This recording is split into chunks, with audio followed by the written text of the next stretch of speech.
నిర్గమకాండము 26వ అధ్యాయము.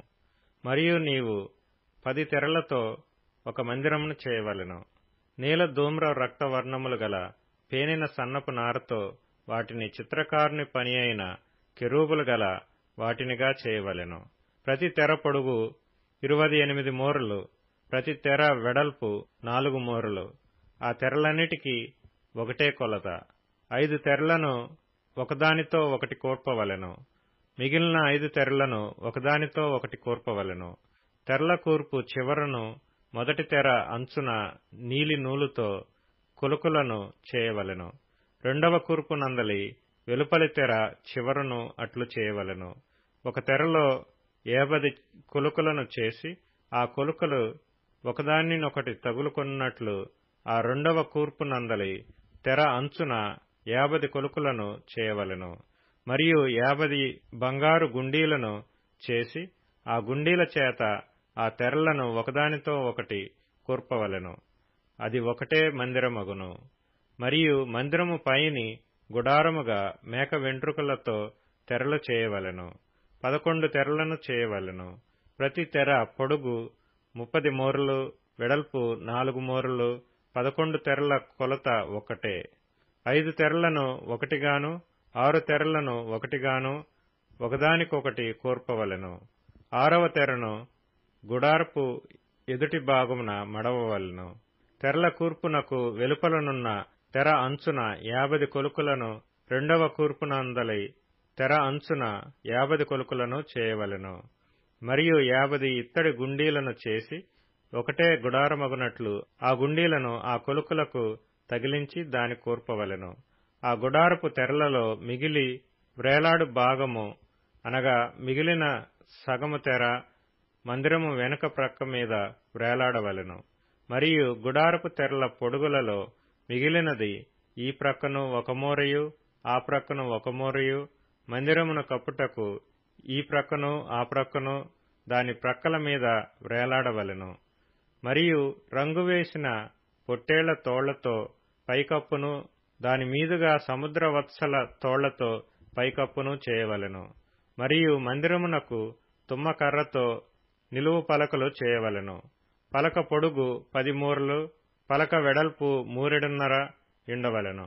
ప్రతి పలకలో ఒకదానికొకటి సరియైన 2 కుసులుండవలెను. అట్లు మందిరపు పలకలన్నిటికీ చేసి పెట్టవలెను. 20 పలకలు కుడివైపున అనగా దక్షిణ దిక్కున మందిరమునకు పలకలను చేయవలెను. మరియు నొక్కొక్క పలక క్రింద దాని 2 కుసుల 2 దిమ్మలను, ఆ 20 పలకల క్రింద 40 వెండి దిమ్మలను చేయవలెను. మందిరపు రెండవ ప్రక్కను అనగా ఉత్తర దిక్కున ఒక్కొక్క పలక క్రింద 2 దిమ్మలు, 20 పలకలను, వాటి 40 వెండి దిమ్మలు ఉండవలెను. పడమటి తట్టు మందిరము యొక్క వెనుక ప్రక్కకు 6 పలకలను చేయవలెను. మరియు ఆ వెనుక ప్రక్కను మందిరము యొక్క మూలలకు 2 పలకలను చేయవలెను. అవి అడుగున కూర్చబడి శిఖరమున మొదటి ఉంగరము దనుక ఒకదానితో ఒకటి అతికింపబడవలెను. అట్లు ఆ రెంటికి ఉండవలెను. అవి 2 మూలలకుండును. పలకలు 8, వాటి వెండి దిమ్మలు 16, ఒక్కొక్క పలక క్రింద 2 దిమ్మలుండవలెను. తుమ్మకర్రతో అడ్డకర్రలను చేయవలెను. మందిరము యొక్క ఒక ప్రక్క పలకలకు 5 అడ్డకర్రలను, మందిరము యొక్క రెండవ ప్రక్క పలకలకు 5 అడ్డకర్రలను, పడమటి వైపున మందిరము యొక్క ప్రక్క పలకలకు 5 అడ్డకర్రలను ఉండవలెను. ఆ పలకల మధ్య నుండి నడిమి అడ్డకర్ర ఈ కొస నుండి ఆ కొస వరకు చేరి ఉండవలెను.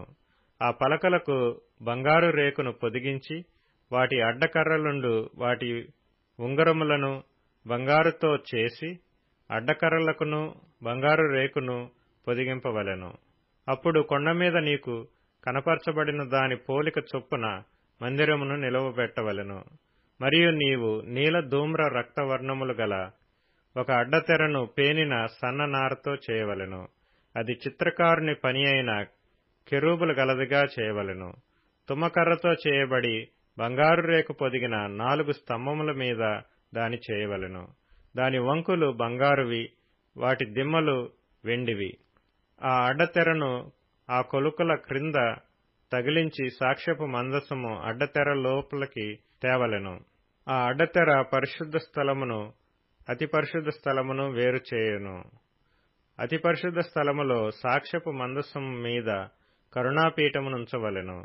అడ్డతెర వెలుపల బల్లను, ఆ బల్ల ఎదుట దక్షిణపు వైపుననున్న మందిరము యొక్క ఉత్తర దిక్కున దీపవృక్షమును ఉంచవలెను.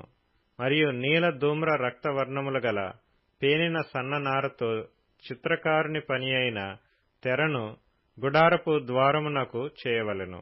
ఆ తెరకు 5 స్తంభములను తుమ్మకర్రతో చేసి వాటికి బంగారు రేకు పొదిగింపవలెను. వాటి వంపులు బంగారువి. వాటికి 5 ఇత్తడి దిమ్మలు పోతపోయవలెను.